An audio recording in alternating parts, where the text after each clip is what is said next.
She's dead. Wrapped in plastic.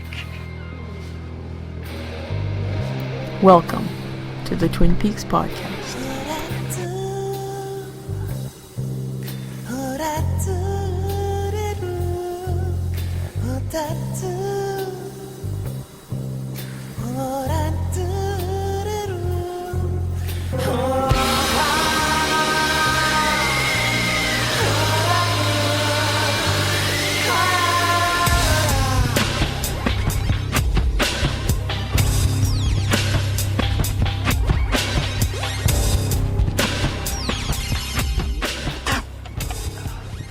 Damn good coffee. And hot. Would everyone please take a seat?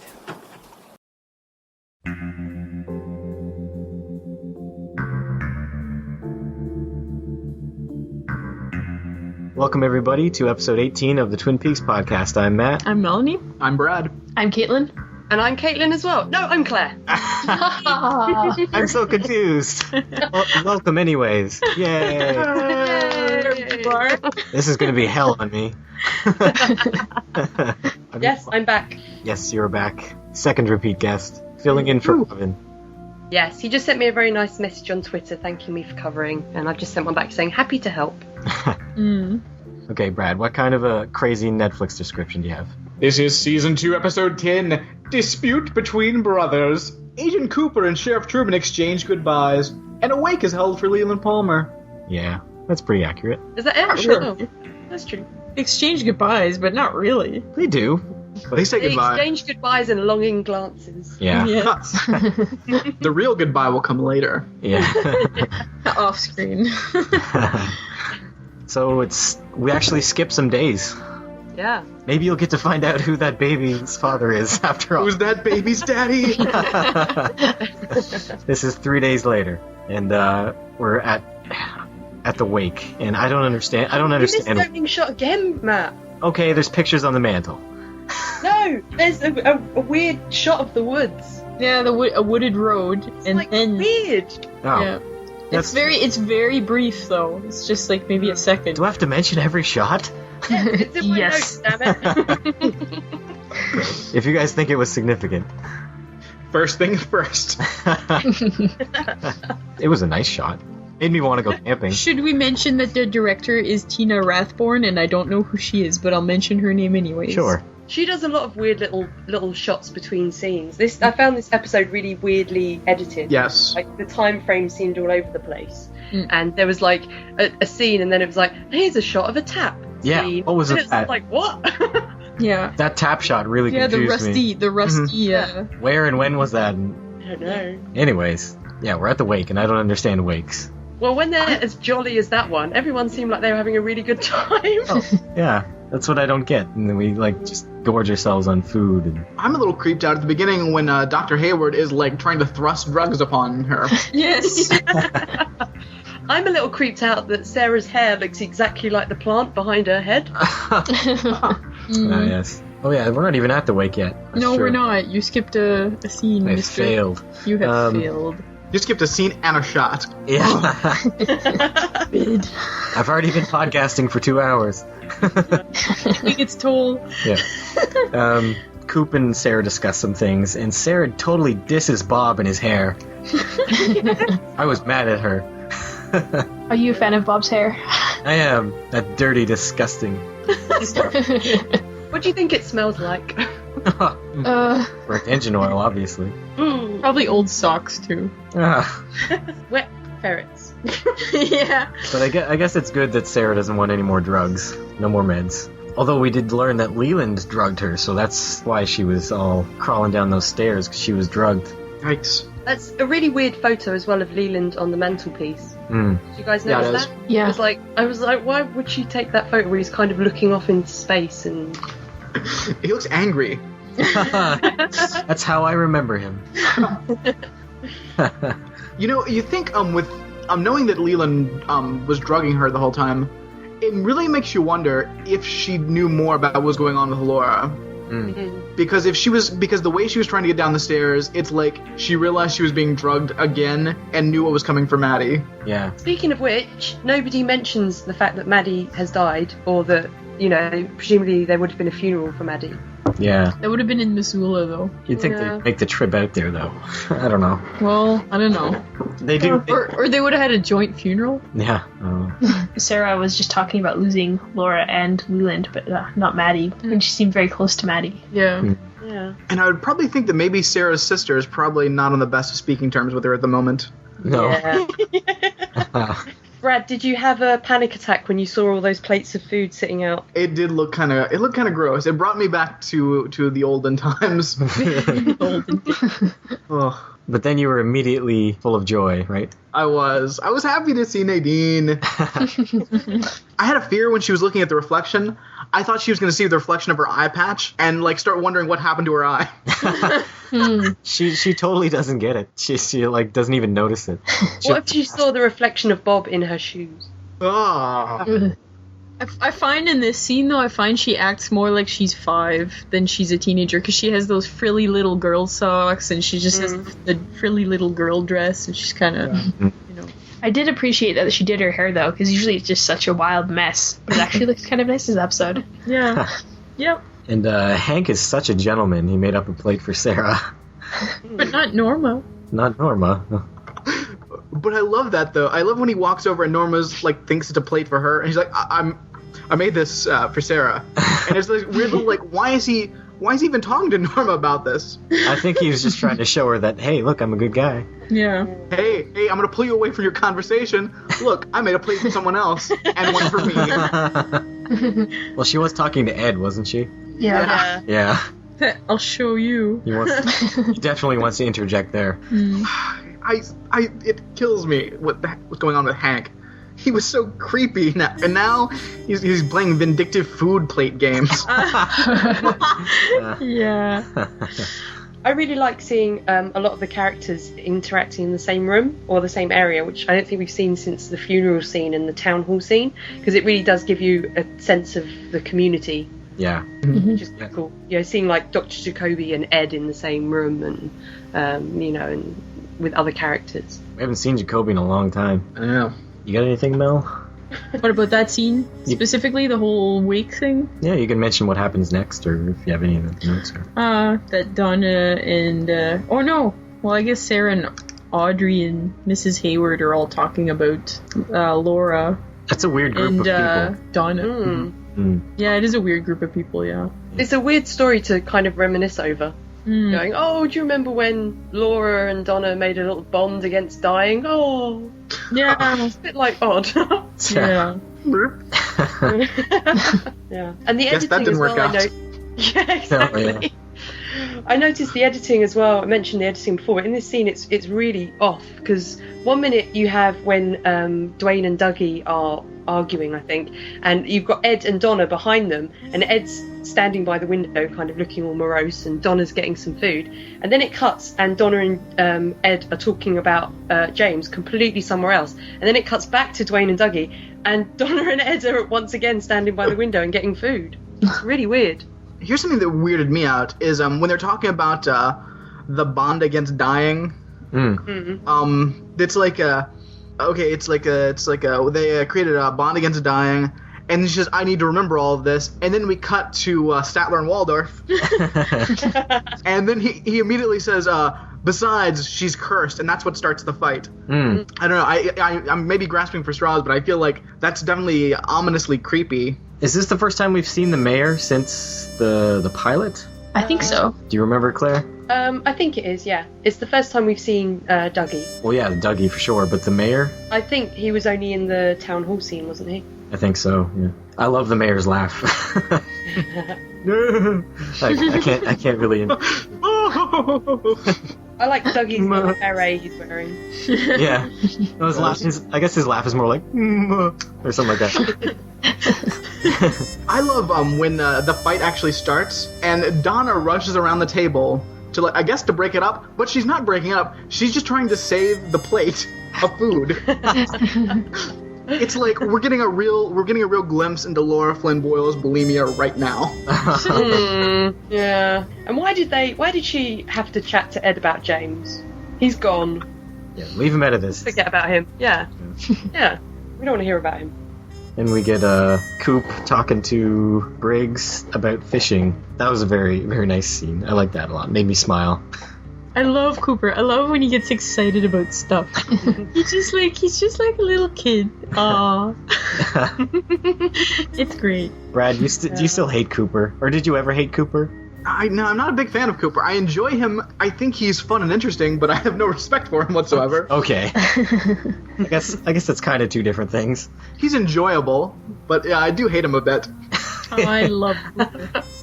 Did we mention Jacoby was back? Yeah. Yeah, okay. I'm sorry, I'm only half listening. He's looking quite spiffy. Yes. Oh, yes. Restorative powers of... Honolulu Bay or something, I don't know. He probably picked up a few pieces for his wardrobe there.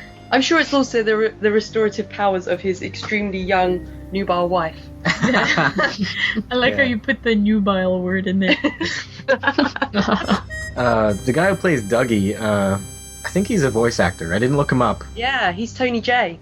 Okay, yeah. Does anyone here watch Reboot? Did he play Megabyte? I don't know. I know him as Frollo from The Hunchback of Notre Dame. Okay. By Disney. Yeah. Alright. Pete kind of explains their 50-year feud. That's a long time to have a feud. He was Megabyte in Reboot. Was he? Okay. Yeah. Oh, and he was Magneto in the X-Men cartoon.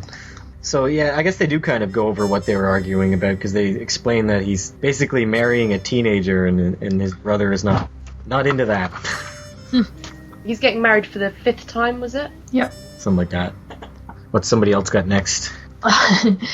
One of the most delightful scenes ever. You're at the high school. Oh, wait, did we skip the part where Nadine looks in her... Oh, yes. Sorry. Right. I like this scene, just because Ed looks at Donna afterwards, and he's like, help me. He looks so desperate. He's looking a little less stressed than he usually is, though. He still looks like stuck in something that he just can't get himself out of. Poor Ed. Poor Ed.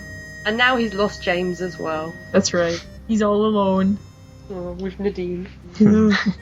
Okay, what were we going to say, Caitlin? So Ed and Jacoby are trying to get Nadine back into high school. That's really quite a strange approach for integrating her back into society. Yeah, I don't know, are you supposed to, kind of nurture a delusion like that? I don't think so. And to me, I don't get what they think will be the outcome of that, like the benefits. And she looks older than 35 to me. I don't know about you guys, but... No, No? she looks about 35. All right. I'm getting close to 35, so be careful with what you say. It's not a comment on you, just on her. On the upside, it's got to be getting close to the end of the school year, because wasn't it like April when the show started? Was it early spring? I think, yeah, it was early spring. It was Mid-spring? like March, maybe? Okay, and it's been a couple of weeks, so we've got to be getting into April. If the school year ends like early May, and they're having cheerleader tries, which I assume are for next fall's team, so maybe she won't be there too long. And then she can just be like, yeah, I graduated. Dunzo. So then we move on and we discover Coop is a briefs kind of guy. Or no, sorry, boxers kind of guy. Is that what you took out of that scene? Yes. Coop is packing away his boxers. No, Audrey comes to say goodbye. He folds them like a perfect housewife. Yes. He's just such meticulous care put into folding his boxers. Well, he has to learn to pack well when he's got to be on the road all the time. That's right. Yep. He's been living out of kind of a small suitcase. So Audrey comes to say goodbye, and then Coop explains the story of his true love, and I'll let you guys riff on that. What were your thoughts on that one? I mean, there's no big surprises there. I feel it's pretty standard fare. Yeah? I wasn't shocked, really. You weren't feeling for him? No, not at all. Oh. Because it was his fault? I don't know. I just feel like it's too much of a cliched story for me to really feel too emotionally invested. Alright. What about you, Caitlin?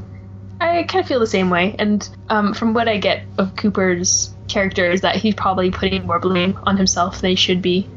He always likes to be like sort of the tragic character. But also, I'd like to learn more about his partner, Wyndham Earle, and how exactly he lost his mind, what went on there. Yeah, I feel like this is probably going to be the prequel. Well, the prequel movie's going to be about that? Yeah, I feel it's definitely going to be a large chunk. At least that's what I'm thinking at this point. All right. Today I just got finished reading The autobiography? Yeah, the Dale autobiography of Dale Cooper, and there's a lot of that in it too. Yeah. It's quite interesting. Oh, also, Cooper, just get over it. She's 18 and you are not on this case anymore. I don't understand the conflict. It was just Kyle MacLachlan being a dink. No, it's probably more Donna. Oh, yeah. Because he was with her at the time. I don't want my boyfriend kissing Audrey. That's probably what it was. I'm not sure what it actually was. Do you know what? Do you know, Claire? I think it was. From what I've heard, I think the unofficial thing was that Lara Flynn Boyle didn't like the amount of screen time that Sherilyn Fenn was getting, and didn't want the characters to, didn't want Audrey to be bumped up to love interest, because she thought that as Laura's best friend, Donna should be more of a bigger role. But officially, I think Carl MacLachlan said that it was his choice. But a lot of people think that he was being a gentleman and covering for her. So I don't know. That's lame. I'm sure Michael Warren knows more about it than I do. Yeah. Probably. Right in, Michael. Get the scoop on that. And Audrey tells Cooper that he's perfect. Yeah. Yeah. And Brad rolls his eyes. I so did. I think Cooper's pretty awesome myself. So yeah. The ladies love him, Brad. We can't win that one. How about? You're not a lady, Brad, so you don't count. Oh.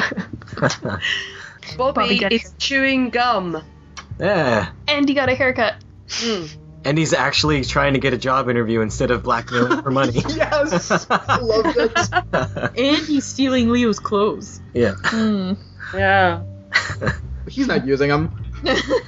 And when did Leo ever wear a suit in his life? No. He just bought it. He hadn't had a chance to wear it yet. When he got married, maybe.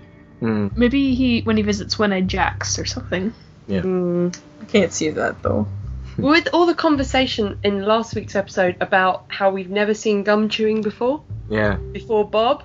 And now Bobby's chewing gum. They're like, oh, we forgot. We should add some more of that in. Oh no, guys! People always chew gum on this show. You just didn't notice before. You just didn't catch it. They're always chewing it. Anything else about that scene? He's making empty promises again. Yeah.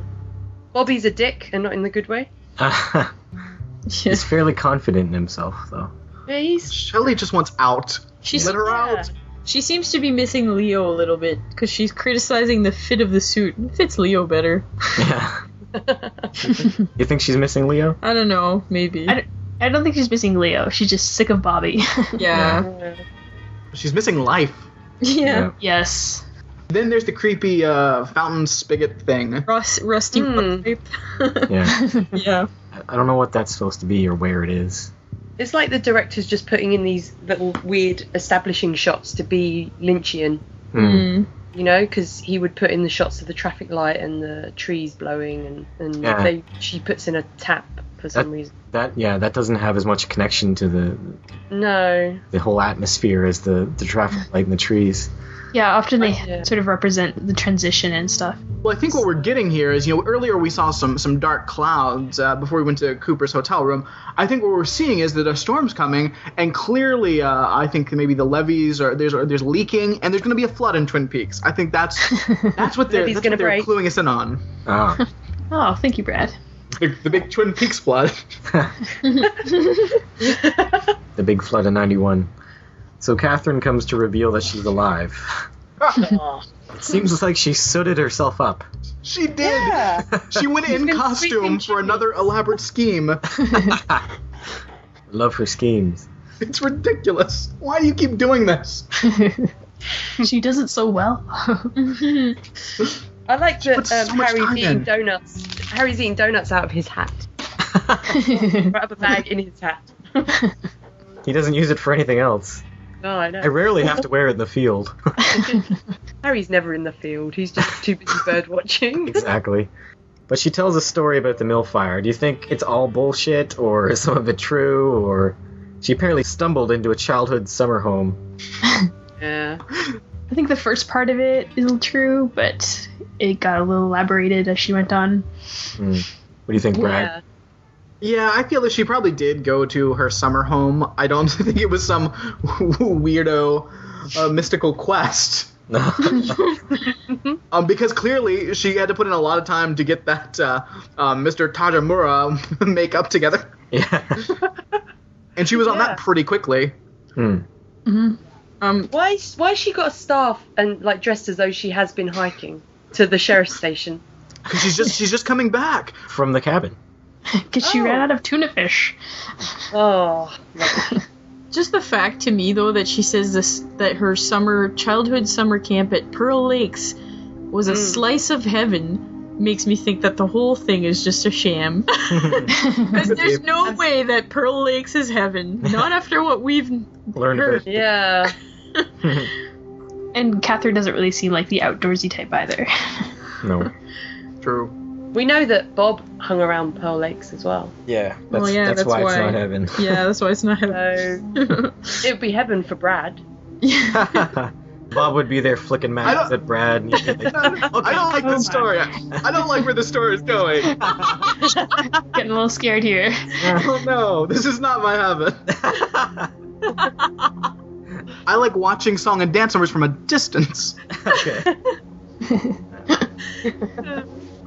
So then we move on to another strange scene with Andy, Dick, and Lucy. Can I say, because on the last episode I guested on, there was no Dick Tremaine, and now he's in this one, can I just go, Go ahead. Do it as much as you need to. yay! Dick Tremaine.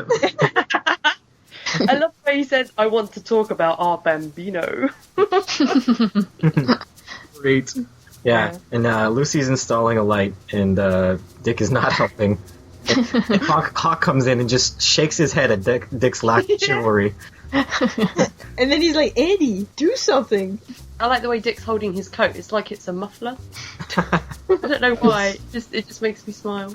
I love this whole thing about him enlisting in the this Big Brother program because I love the idea of Dick Tremaine like helping some wayward miscreant youth. You don't think he'll be a good influence, though, do you? Oh, I just want to see like a crazy Dick Tremaine Oliver Twist spinoff. Oh my god. It'd be a well-dressed orphan, you know. Oh, it would be awesome. Well, after they do like the big clothing montage, where he's trying on little outfits. Oh. Yeah. Mister, I don't know about these clothes at all. Put them on. Put them on, my little Bambino. Yes. Andy wants everyone to be friends. And Lucy thinks that's hot. Morals and manly behavior get Lucy. Yeah, Lucy was pretty much swooning by the end of Dick Tremaine's little speech, but when Andy came along, she was falling for him even more, I think. Mm-hmm. Despite Andy's incompetence, he did pretty well in this scene. Yeah. He wooed her. He knows her pretty well. Yeah. Good point. Now we get the Harry and Coop say goodbye moment. Oh. Yikes. The scene of repressed feelings. Harry's just giving all these gifts to Cooper, and Cooper's just like, thanks, bye. Pins a little fly on his lapel, which is quite cute. Yes. Oh, I love this, though. I love how Cooper's just all, he's like, oh! And he's like all teary-eyed, and he's like, oh. It's really cute. You can feel the chemistry between these guys. The non-sexual chemistry. Non-sexual crush. Non-sexual crush. Somewhere in the dark recesses of the internet, there's a lot of creepo / fan fiction. Oh no. Oh yeah. Oh yeah. I'm not speaking from personal experience. You wrote it. That's my weekend hobby. I love that there's nerd. I love when he gives him the nerdo merit badge. Express your feelings, Mel. Fanfic's gross. Agreed. Shit, a sour face. Sorry. Sorry, I can't help it. Fanfics, I know a lot of people like to write them, but Those people are wrong. Dad, you write fanfic on your Ramjack. I have friends who write fanfics, but I mean, I don't know. It's just not for me, I guess. It's not for anyone. Yeah, you did write a Ramjack fanfic. Yeah. But it's making fun of fanfiction. And I didn't write it, someone else wrote it. Say. Oh, someone else wrote that? Yeah, someone else wrote that. That's why it has their name on it, and not mine. So then Coop has to say goodbye to everyone else. Hawk is the guy to call if you ever get lost. Andy's brave and he has a big heart. He's kind of like the Wizard of Oz characters. I know! That's exactly what I was thinking. have that written down. Yes. Your bravery is only exceeded by the size of your heart. For Lucy, he just wants a wedding invite. That's it. Who says there's going to be a wedding? She doesn't have to get married. It's the 20th century. She's a modern woman. She's probably, you know what's gonna happen? She's probably gonna give birth and get married at the same time. Yeah. Shotgun wedding. That's right. Shotgun. It's never been so shotgun. So, I like that the Bob Wanted posters are still up. That's quite cool. oh really? Yeah. Well, they haven't found Bob, really, so...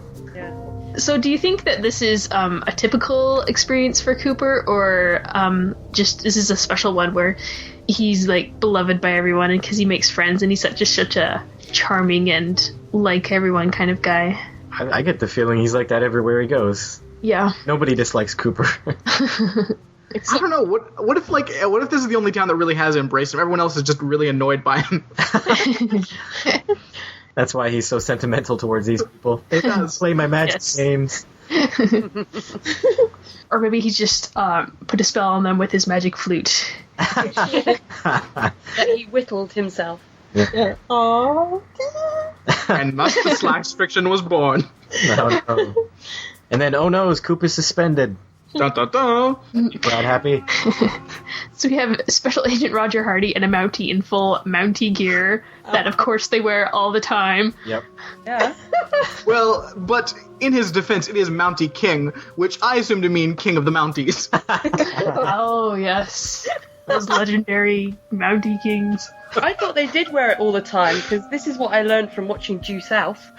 Yeah, that's not true. When he's in Chicago. Yeah, I think it's just the romance of a Mountie, I guess. Yep. A lot of people find it very romantic for some reason. I don't know why. Those outfits are ridiculous, though. They are, yeah. Ridiculously awesome. Yeah. But Brad swoons over Mounties too. I just like cool costumes. Okay. But how he's an weird is the extremely- wording? Yeah. How weird is the wording? The wording when he says, without pay, I regretfully inform you you are suspended from the FBI. Why is the without pay? Does Yeah. it mean he's not getting paid to tell him that he's suspended? I was supposed to send a letter, but I thought I'd do it in person.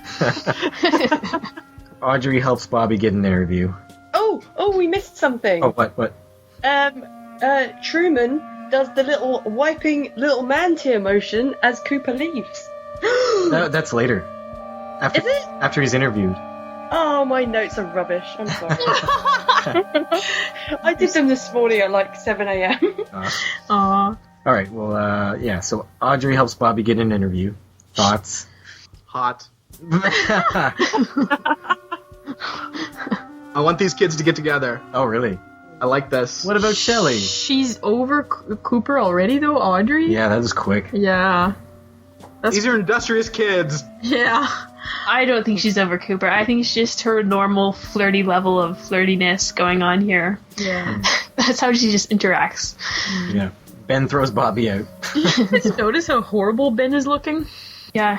He's just looking really unshaven and just kind of scruffy in general. He hasn't quite recovered from his ordeal. Yeah. They were mean to him.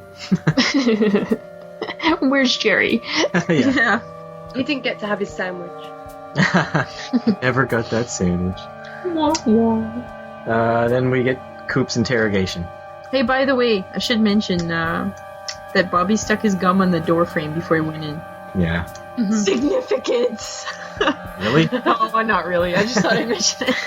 The log lady is his mother. Yeah. Oh, that's right. The log lady was chewing gum. That's one instance of chewing gum in between She's- two episodes. and she stuck it on the wall, like her son, Bobby Briggs, because Major Briggs and the log lady got together. OMG. But why is he just chewing normal gum and she chews, like, tree pitch? Oh, yeah. It's hard to come by. I just gotta say that Mountie looks like an ass.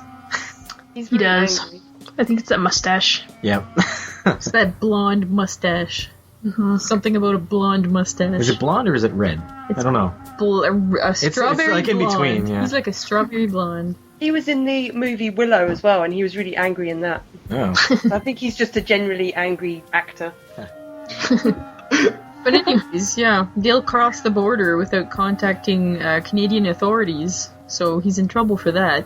Did he contact them the first time he went and not the second time, or neither time? Neither, I think. Oh. Bad Coop. Maybe the first time, I don't know. But yes, without knowing what comes next, just give me that out of your mind. You just have to wonder who would have reported him. Like, there's no one. No one who would have known, or who would have, because everyone was involved in legal activity. So he should be suspicious, but he's not. Yeah. It's true, I never thought about that. But at the same time, I think Cooper made his detailed reports, and maybe the FBI checked up on him. He ratted himself out. Yes. I guess, but then they shouldn't have known about his second trip. Which, by the way, they say that they said there was 2 bodies, and then Cooper says there was 3. He makes it worse for himself. Well, does that mean there's a chance that Blackie's still alive? Well, what's the count? The doorman. Isn't Blackie amongst those? Oh, yeah. Yeah. Yeah. So you're saying since they didn't count the right amount, you think... Okay. Well, because I thought when he corrected, he said, and Blackie was the 3rd. Oh, okay. I thought He said he didn't know about Emery Battis, Yeah. because he didn't know that he got killed. Oh, never mind. I'm not saying you're wrong. I'm confused as to what bodies they were referring to. I want Blackie to be alive. Did you like Blackie that much, Brad? I mean, better than some characters. Done. Have we established by now that Coop has punched Blackie's sister out of the show? She didn't appear again, did she? I don't think so. Okay. Awesome. He's got a mean right hook. Has he ever punched anyone else? No, and everybody else is still around. I was surprised in the scene, though, when Harry came in to defend Cooper, that he actually knows the law. Yes. Yeah. Well, he doesn't know the word misfeasance. I think Hawk prepped him. Oh, Yeah. probably. He ran into Hawk and went, "What do I do?" This is, well, you can bring up your point here, Claire. Oh, thank you. At the right time now. Yeah. And yay! As Coop's leaving, Harry does his little man tear of sadness, Bookhouse Boys gesture on his face. What does that mean? I like how you say man tier. It's like a little man tear. I don't know what's that signal? He's sad because he thought that, him and Cooper would have some time together. And now That's all. Yeah. He thought he'd Coop's give him his special present before Coop left, and now he's going to be in jail, so he won't get it. Coop's a true Bookhouse boy now. Yes. I think it just means they're on it. During the week, Brad tweeted out that he effing loves this show, and I'm gonna guess that it came at this next moment. I think it might have. Okay, let me just say, first of all, I had like a really awful couple of days of high stress. And then I'm like, okay, it's time to watch Twin Peaks and relax. And this episode is so ridiculous and insane and filled with fun moments. It made me very happy. Great, we're glad to hear that. Yes. So it's Nadine trying out for cheerleading. Love it. So Brad, talk about it. I love that, first of all, there's the shock that comes from everyone else, because apparently no one knew until now. I think this is the kind of thing that you would have to prep everyone in the school for. Yeah. And then she goes completely Bionic Woman. She throws a guy like 40 feet in the air. It's amazing. Yeah. And don't forget the flips. Yeah. It's Put just some spin wonderful. on that. I like as the guy's flying through the air and the gym teacher blows her whistle as though she can freeze time. She's just like, what's that going to do? But I like the guy. When he's flying through the air, his limbs are flailing like they're just rubber. Yeah. Wonder how they really shot him into the air that high, because he was really high up there. Yeah. I just want to be in the room when this scene was being written. That's all I want. I wasn't a big fan of again, they messed with the editing when displaying her super strength. She like moves him forwards, they reverse the tape, and she pulls him back, then they move him forward again, then she throws him. Like you don't need that. I guess they were trying to create anticipation for the movement, but it didn't work. I don't know. I think it worked for a lot of people, Matt. Just not for you. I don't know. I'm watching Works it for me. again on the screen now. What, Claire? Sorry. I'm watching it on the screen again now. It doesn't look strange to you, Claire? Oh, it does, yeah. And also it's really weirdly dubbed because she's something like, "I'm gonna throw you now," or something. Yeah. Over the top. And it looks like they're kind of blue screened in front of the background. It's weird. And he does a complete flip in midair at the top. He like flips like a little somersault. It's amazing. I enjoyed the sparkly sound effect when she was done her routine. Yes. Just like. I think It was like the icing on the cake or the cherry on top. It was just awful. I think Brad's enjoyment of this is melting my heart a little bit. That's right. I'm actually not as annoyed as I was the first and second times through. I mean, I can understand if you were watching this, back in the day live, and you're waiting, and you're just trying to follow the story, and you want to see what happens next. I can understand being annoyed by all of this. But if you just enjoy it beat by beat, it's a fun time. Yeah. What's next? Shelley and Leo. She does a very thorough job of brushing his teeth. Yeah. She's not happy with her situation. I wouldn't be either. Yeah. Oh, I don't know why she just doesn't get rid of Bobby. Seriously. Get rid of him. Yes. Kick him out. Eliminate him. Just tell him he's no longer welcome. But Here's what needs to happen. She needs to send Leo away to like some home, drop Bobby, just get out of town. Go somewhere else. Start a new life. Without Leo or Bobby? Yes. yeah, I think she kind of depends on Bobby, or depends on somebody. I don't think she has family. She needs to get her GED. Yeah, that's what she needs to do.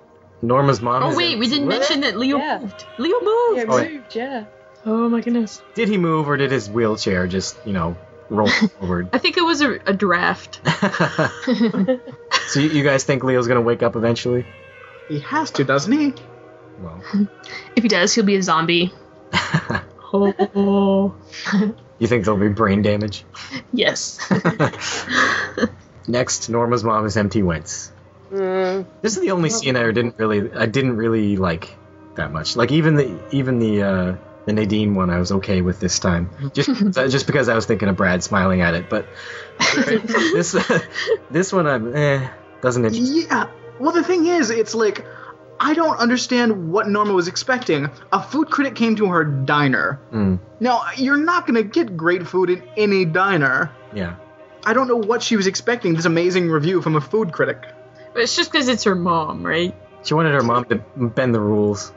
Yeah, you don't do that. She wanted her mom to make an exception for her, but in a way, but I think it was also that the reason that her mom came to visit wasn't to visit her, it was just basically to write a review and then leave. So I think she feels like rejected by her mother. Well, it's also on more than one count. And it's not, I'm sure it's not just about this one bad review, it's probably, pent up years and years of judgment by her mom not approving of anything. Yeah. And this just broke it.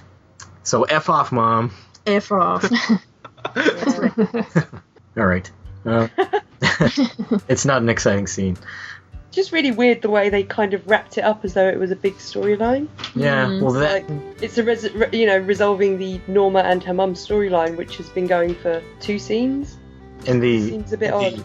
And the Mt. Wentz storyline, which has been going for quite a few episodes. I think they forgot about it halfway through, but... I think the only reason they brought Norma's mother in, though, was because of the Mt. Wentz thing, and because of Ernie. Yeah. Yeah. To introduce Ernie. Just to kind of tie those two things together, and just... But we were also riveted by worrying about Mt. Wentz for so long. Who is Mt. Wentz? Yeah. At that point, I thought they had forgotten about Mt. Wentz because, you'd think... Well, the rumor started, and then, I don't know, like a week went by, or maybe by. And they hadn't mentioned it. Anyways, about diner food. I love diner food. I love a good burger and fries from a diner. Me too. Yeah. I love a diner, but I'm not expecting any diners to get amazing food reviews. Yeah. No, You know what you're getting, that's right. and it's awesome. Yes. It is awesome, especially gravy and fries. So now we get Hank and Ernie at One-Eyed Jack's. What are they doing? You're up to no good. They're up to something. They got half undressed, and then they decided they didn't want to go through with it. I don't know. Their shirts were unbuttoned. That's as far as they went. They're being very wrestly. Yeah. Yeah. I'm getting mad now. Also, how about his accent? Come on. I know. I definitely... I was noticing that more this Oui. I have to admit that when this scene first opened and I saw Hank and I was wondering who the other guy was with him, Ernie's just not memorable at all for me. It took me a while to remember who he was. And then Jean Reno comes in. We haven't seen him. He doesn't look impressed by Ernie. But he wants him to help make some money. He needs Ernie to work some non-specific numbers magic. Yeah. Yeah. Yeah, I don't understand. This plan, I do not understand. I followed the mill plan, but this... So they've got some cocaine, Yeah. and they need Ernie to do something so that they end up with $125,000. It's like the Jesus story where he multiplies the bread and the fish. He's gonna do it. It's an interesting comparison. It's not gonna happen. Imagine if Jesus in the story was him multiplying cocaine. What? Awesome. So blasphemous. Blasphemy. Oh yeah, so the creepy Mountie man is working for Renault. Did you guys expect that? Or Never. Or is Who it, would have guessed? but is it still ambiguous though? maybe he's a double agent working for the Canadian government. Canadians are nice people. They wouldn't be bad like that. He probably wasn't born in Canada. Yeah, that's right. I think the Canadians are lecherous, evil bastards. Ouch. Ouch. Whoa, now. That hurt me. Have you had some bad experiences? Yeah, no. So they're all working towards getting Cooper, and that's that. So they're gonna plant drugs. Yeah. It seems like So the plan is to make Cooper look as though he raided One-Eyed Jack's to kill some people, rescue Audrey, and steal drugs. Yeah. Yes. Yeah, this just doesn't seem like a very good plan. But he's under suspicion for drug trafficking, so if they can plant some drugs on him, that will not be good for Cooper. All they have to do is discredit the Mountie.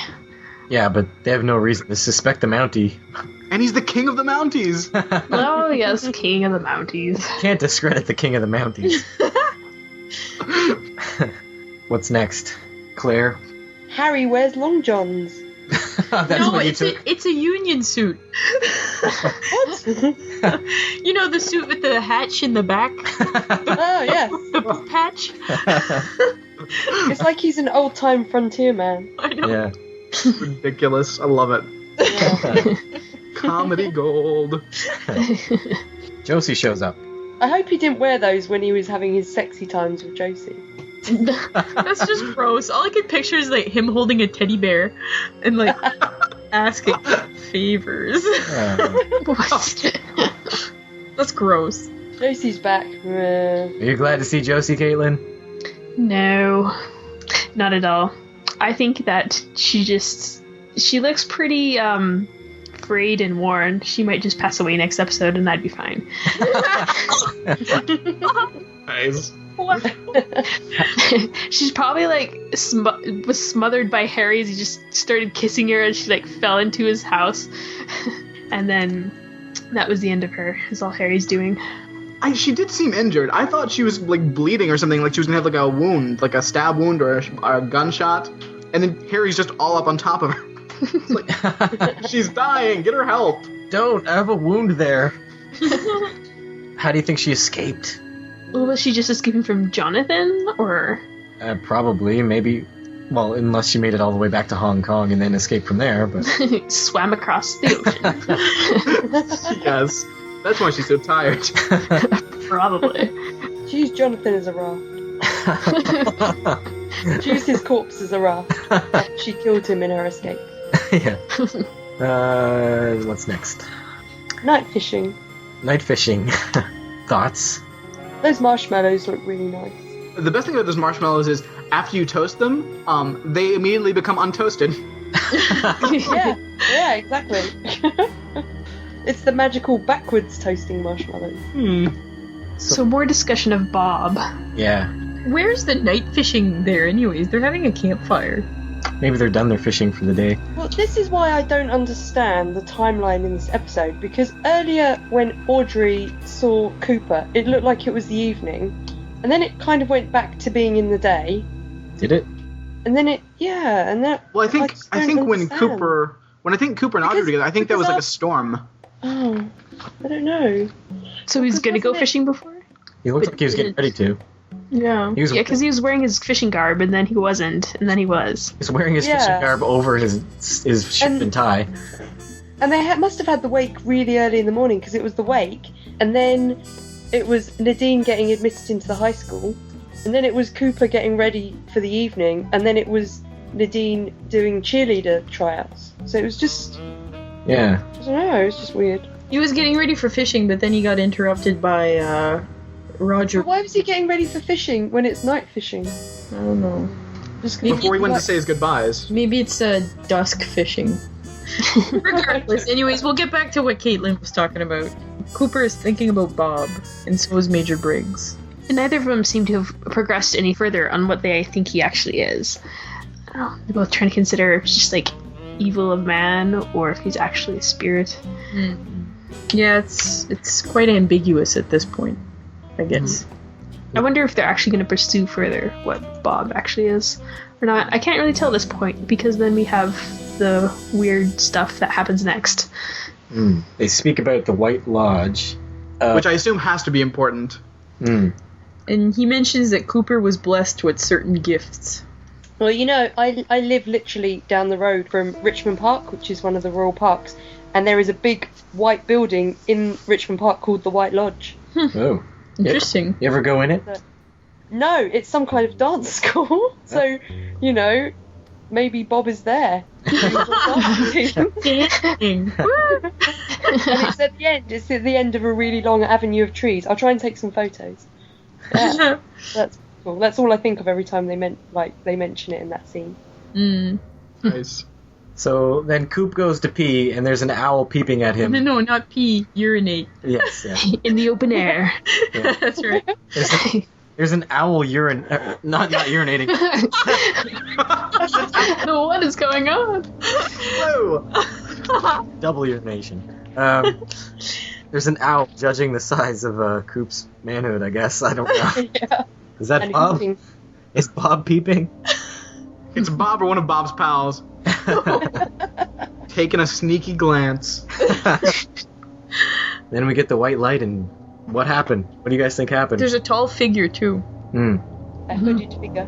Best guesses? And he runs towards the light, and he sees something, and... Evil Dead Cam is back. Yeah. My first thought was aliens, of course. Yes. It better not be. Yeah, seriously, I hope not. I think Major Briggs got abducted by aliens. The ones who sent him messages about the owls are not what they seem. The only thing I can think is whatever this White Lodge thing is has to be important, because they did that ridiculous... Did you ever hear about the White Lodge? No, but before you tell me about it, I'm gonna go urinate. Okay, it sounds important. Let me urinate, and then we'll come back, and you can tell me, oh no, you've disappeared into white light. Oh, dang it. Guess I won't get to find out, but that's my one clue. Do you think he disappeared? Yes. Okay. But that's how Cooper works. He doesn't like to actually be told what things are. He likes to sort of figure them out, one awkward step at a time. He loves the mystery. He wants to prolong it. I hope we get Briggs back soon. I don't want to lose Major Briggs. Yeah, he's cool. Well, you know, when aliens abduct, they always bring them back. That's what we learned from Fire in the Sky. Don't talk about fire in the sky. Oh. They bring them back a little banged up, a little bit probed, but Traumatized. but they always... Maybe he's gone through the Stargate. Because wasn't he on the Stargate?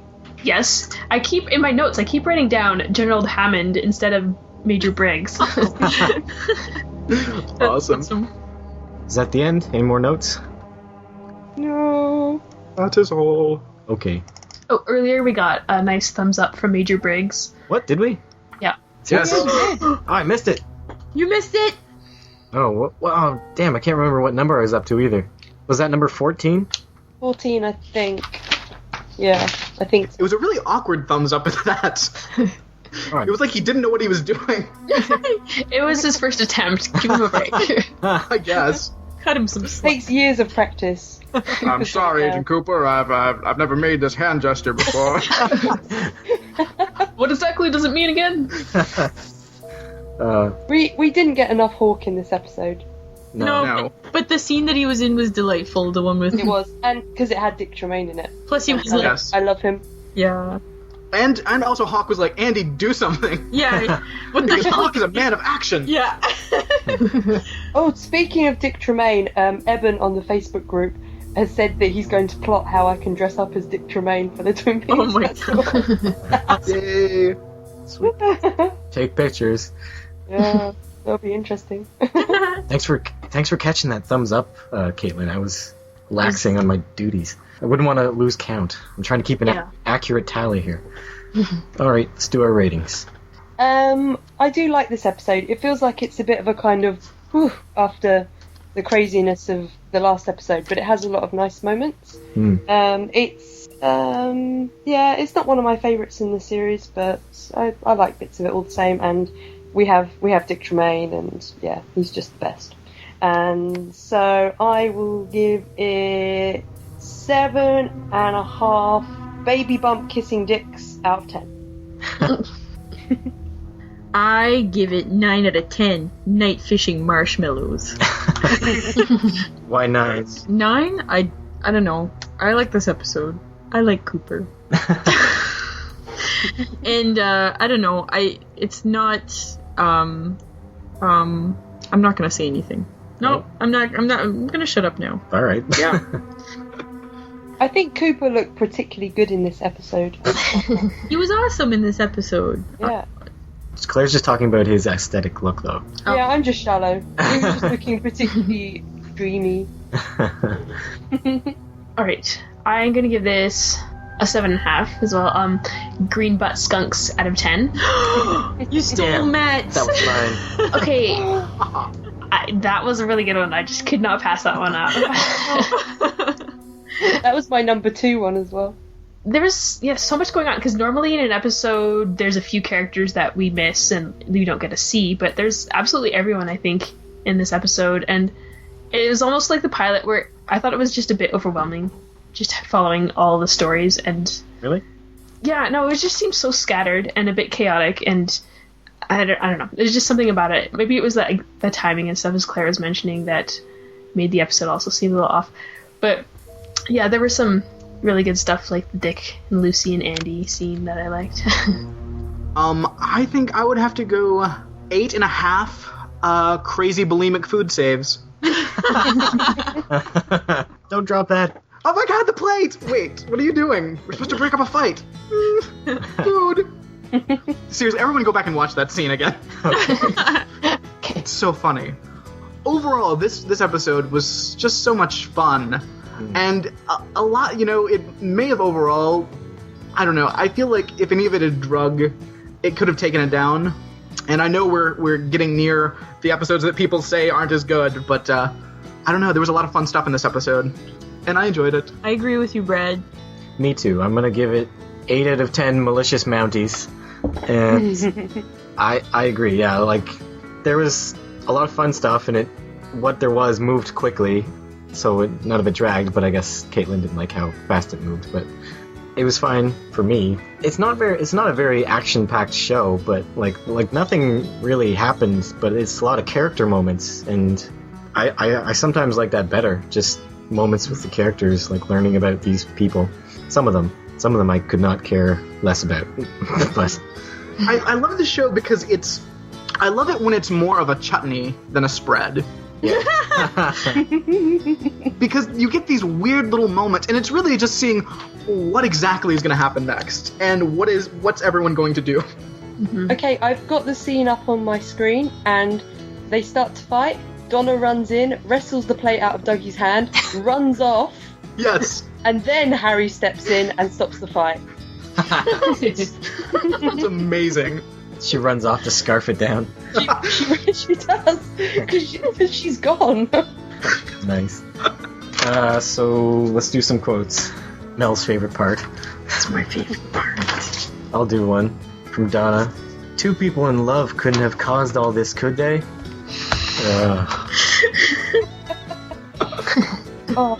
Brain. I have one. Cross your fingers, cross your toes. This is the big time. Woo! Yay. Yay, boy. I've got one before Claire steals it. And as I have no skills in this area, nurturing is a relatively foreign concept. I've enlisted myself in the Happy Helping Hand program, part-time big brother to some adorable homeless waif. Yay! A little late for Halloween, isn't it? Oh, what are you supposed to be? A lounge lizard? Shouldn't you be in school? School numbs my buns. What about you? I like their couple cone. I like to lick. That was just overt. Yeah. I have another one. Or, well, Mel has to go first. Oh, sorry, Mel. I don't know. Well, no, you can go ahead because I'm just picking up my quotes there. It's mainly just the little Cooper bit afterwards, but I like, for starters, would you care to join me for an incredibly pleasant evening of night fishing? Aces! Aces, yeah, I love that. That's what I loved so much. Yeah. Aces. Just his smile that he couldn't hold back. Aces. Okay, I like this little banter between Cooper and Hawk. Deputy Hawk, if I'm ever lost, I hope you're the man they send to find me. May the wind always be at your back. Stereotypical. That's actually like also part of like an Irish saying. Is it really? Yes. Hawk is part Irish. Anything else from anyone? What made you come back? I ran out of tuna fish. Yeah, I had that one. I don't get when that like tuna is a fish. Tuna fish. I don't get it. Tuna fish. I just gotta Yeah. get into it. Fish. It's just what people say. Fish. Yeah. I ran out of fish. Oh, I've got quite a lot for this one. I've also got, there's nothing quite like urinating out in the open air. Yeah. I have a quote. That man I saw. Long, dirty, disgusting hair. Poor Frank Silva. I know. I always feel bad whenever they're like, "Oh, he's so disgusting." I'm like, "Aw." I was so insulted. Oh. The classic. Do you think boys are looking up my dress? Nice. That's enough of those. I've got one. Okay. Sorry. Go ahead. Yikes. Just under the line. What he can do with numbers would make $1,000 a night hooker blush like a nun. Oh, Professor. Oh, no. Okay, one more. Oh, jeez. Samantha, bring in a fly swatter. There's a bug in my office. Samantha is obviously the name of both of those two burly men, because they both come running. Yeah. Alright. Somebody suggested to me that instead of the Who Killed Laura Palmer, we do a new section that is called Who Shot Coop? So, who do you guys think shot Coop? I know you're not prepared for this, but... Maggie Simpson. I'll give you a moment to think about that. Odd job. I'm sticking with odd job. I saw that question, or that suggestion, and I was going to do a thorough analysis of the situation and give you my well thought out answer, but I forgot to do that. Okay, well, we'll think about that one for next time. Think about who could have shot Shoop. who could have shot Coop and why? Who's got the motive? Who caught Shooper? Maybe this is how the Plamers tie into the story. Now I'm going to look for some new things in the Facebook group. I don't know if there's that many. On the Facebook group, we have Claire Laffar has posted about her Twin Peaks tarot cards that she's doing. That sounds intriguing. Yeah. Do you want to tell us about that? I'm doing a set of 21 or 2 drawings inspired by the Rider-Waite Tarot deck, but with Twin Peaks imagery. So I've already done Coop as the Magician, and I've just finished the Log Lady as the High Priestess, which I haven't posted yet. I need to scan it first. And I'm literally currently working on Major Briggs as the Hierophant. Awesome. Cool. Yeah. So I have ideas for most of them, and it's I want to get them printed as postcard size and take them along to the Twin Peaks Festival next year to sell. Cool. So Claire posts those when she finishes them so we can see them. So if you want to see those, check out the Facebook group. What else we got? Somebody posted some pencils. Let's see. What do the pencils say? There's some pencils. I don't know if you can... You can buy them on Etsy. Oh, you can buy them.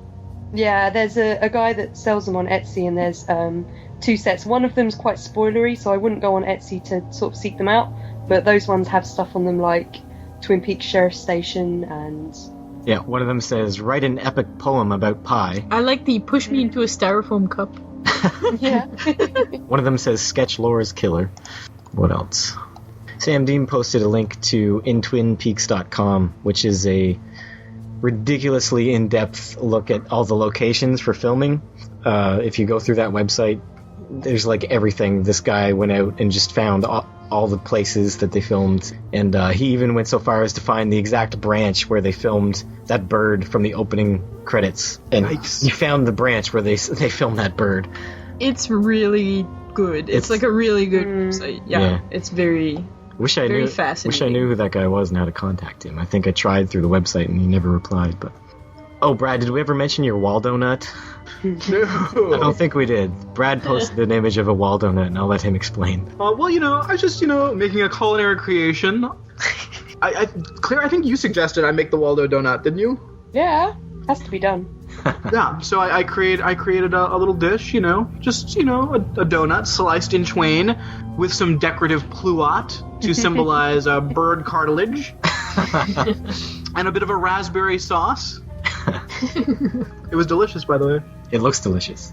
So if you want to see that, come check out our Facebook group. Brad, are you going to follow my idea of doing marzipan Catherine toes? No, never. Do it. Silence. I will make no Catherine feet. And then you have to take a picture of yourself eating them. No. Neither thing will happen. Ever. Smoked cheese foot. Oh. Okay, so let's get to some feedback. Okay, this is from Christian Wolf Nilsson. Hey, fellow owls. For the next podcast, I thought I would quote the Log Lady from her intro, as it reflects quite well how I feel at this point in the show. So now the sadness comes, the revelation. There is a depression after an answer is given. It was almost fun not knowing. Yes, now we know. At least we know what we sought in the beginning. One of the things that makes David Lynch so special to me is that he never gives answers. He gives clues, and I love using my imagination and trying to put the pieces together. As much as I enjoyed these last few episodes, they did not leave much to the imagination, and I feel that the show has lost its momentum now that the core mystery is gone. Did you feel the same way after watching this latest episode? Not yet for me. I think it's still okay right now. I agree. Okay. My favourite episode by far has not been shown yet, and you really have something to look forward to if you can survive a lot of the weak episodes. Let me conclude with the last part of the same Log Lady intro. But there is still the question, why? And this question will go on and on until the final answer comes. Then the knowing is so full, there is no room for questions. Keep up the great work. Owl howls from Christian. Thank you, Christian. Yeah, I think that was the Log Lady intro for the previous episode where Leland died. It's kind of just telling the audience, well, you wanted to know? Well, here it is. And you're going to realize that it was much more fun not knowing. But, as is usually the way. Yeah. All right, here's Angie's. I'll read that. Okay. Hi everyone, I was listening to Dance with a Dead Girl. Great podcast. I can't believe you don't know Surrey with a Fringe on Top. Not only is Oklahoma toe-tapping fun, but the song was featured in When Harry Met Sally. I was sad that Brad didn't sing any more of it. Speaking of which, Brad should release an album entitled Brad Sings the Hits of Leland Palmer. Yes. It would be a top seller on iTunes for sure. Here's a question for everyone. Do you think Leland has been possessed by Bob his whole life? Do you think he has murdered more people? Angie. P.S. I'm on my way to Dragon Con this weekend and I will be looking for Twin Peaks related costumers. I will send pics if I find any. You mean pics, not peaks? I will send peaks. Awesome. So yeah, what do you think about her question? Should Brad release an album? That's the question. Well, I'm working on some things. I make no promises. Oh, the other question. Oh, wow. I feel like Leland. It seems anyway that Bob has possessed Leland his whole life, Or mostly. and he admitted to murdering the other girl, so I would suppose he's at least murdered those. Maybe there've been more. I don't know. Caitlin? Yes, he probably has murdered more people. He's probably been possessed for a very long time, but there's just some degree of consciousness is, I don't know, as sometimes Bob comes out more than others. Yeah, I get the feeling that during a lot of the series, like, Bob was just, like, throttling the control on and off on Leland, and that's why he looks so insane at times. I get the feeling that maybe it takes a long time to build up enough power or whatever. To take him over completely? Yeah. So maybe he could only do it in a short burst for a while. And that's why I think when we actually see when Bob really seems to take over at the end there, I don't know, I feel like he's really completely gotten control of Leland, and maybe that's why he's, burning out. Oh, by the way, Brad already has released a single for that album. Although it wasn't really Leland songs, but the Dick Tremaine song. I have it on my iPod as part of my Twin Peaks playlist. Nice. Oh, we should add that too. Well, yeah, Brad had a Dick Tremaine song that I put as a secret song after one of the episodes, and I can't remember which one it is, but you'll just have to go back and find it, everyone.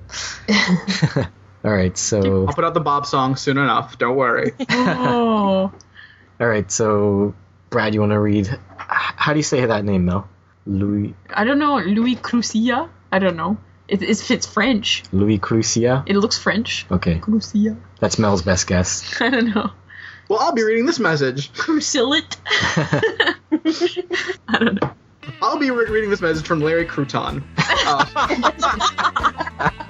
Is that what we agreed on? I don't know. Yeah, okay. Sure. Hey everyone, I just wanted to thank Mel, Matt, Caitlin, and Brad, and all of your wonderful guests for making my third run of this series even more enjoyable. It has gotten to the point where, in addition to constantly wondering when I'm going to be able to watch another episode, the same feeling occurs with your podcast. So thank you guys very much. Keep up the spectacular work. Yay, thanks, guy. Thanks, Larry. Oh, shucks. Larry. I second that. Thank you, Louis. Maybe it's Luis. Luis? No, I think if it's Luis, there's an E at the end. No, I don't know. No. Whatever, he can tell us. He'll tell us. Give us No editing out the conversation where you guys were discussing the pronunciation so that I sound like the jerk. Yeah. Give us a phonetic spelling of your name, whoever you are. Yeah. So we know how to say it if you ever write in again. Thank you very much, though. We appreciate it. Yeah. Sorry for the confusion. All right, so that's the end of it, and thanks for coming on, Claire. You're welcome. Yes, thank you I very much. didn't mix the two of you up even once this whole time. You didn't? Yay, thank you. Congratulations. I just had to I had to literally stare really hard at who I wanted to speak to, like your little icon on the sky. Just High five, Caitlin. so where can we find you on the internet? Me? Yeah. Yeah, where can we find you, Caitlin? That one was on purpose. You can find me on Twitter under Maiafire, MAIAFIRE. You can find me on Facebook. You can find me on Etsy under Maiafire. You can also find me with Matt and Mel on Carnycast, which is very similar to this podcast, but it's for HBO's Carnival. And we've just recorded our second episode. Woo! And it's going really well so far. And if you like Twin Peaks, you should watch Carnival because it's awesome. Yes, we're having a lot of fun over there. It's on iTunes now. I don't think it was last time. Brad? You guys can catch me on the Ramjack podcast, and we have good times. We discuss life and liberty and the pursuit of happiness and Mr. Belvedere. At the moment. It's fun times. Caitlin, do you have a second podcast yet? It's a secret second podcast, so I couldn't tell you about it yet. Oh, yeah. Do you have a topic? What's it about? Are we allowed It's to a know? secret. Oh, well, Everything's a secret. Secrets. it's a podcast about secrets. No. Spycast. Do we have anything to plug, Matt? Join us here Where? at the Twin Peaks at the Twin Peaks Podcast. Podcast. You guys should If listen. you're already here, stay. Yes, stay. Okay, we're doing episode 19 next, and we're getting to the end. We're almost 2/3 of the way through, or maybe exactly 2/3, maybe a little bit over, but I will be sad when it's over. So, we'll see you all next time. Bye! Bye. Bye. Thanks for listening.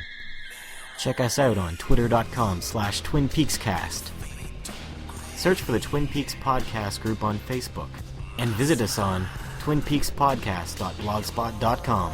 Email your feedback to twinpeakspodcast@gmail.com.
Here's a tune for you guys. Okay. Don't do anything I wouldn't do.